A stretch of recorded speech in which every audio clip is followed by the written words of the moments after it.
Weren't you just terrible at school? I was dyslexic. I had no understanding of schoolwork whatsoever. I certainly would have failed IQ tests.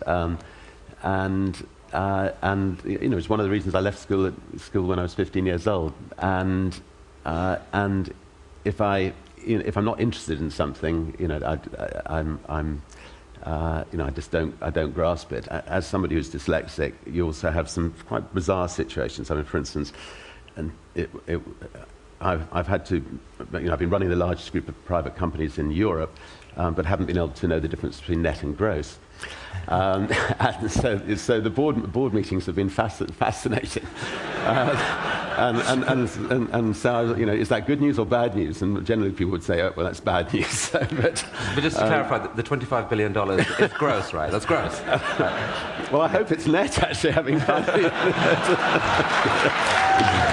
I've got it right. No, trust me, it's gross. No,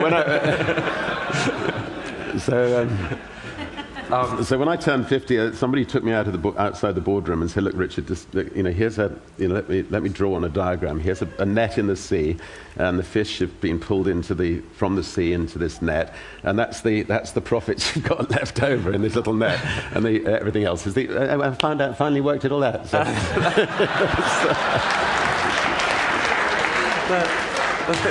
But I mean, at school, so as well as being, doing pretty miserably academically, but you were also like the captain of the cricket and football team. So you were kind of you're a natural leader, but just a bit of were you a rebel then, or how would you?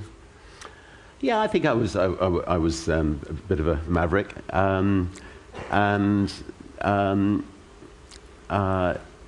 I was fortunately good at sport, and so that at least I had something to excel at still.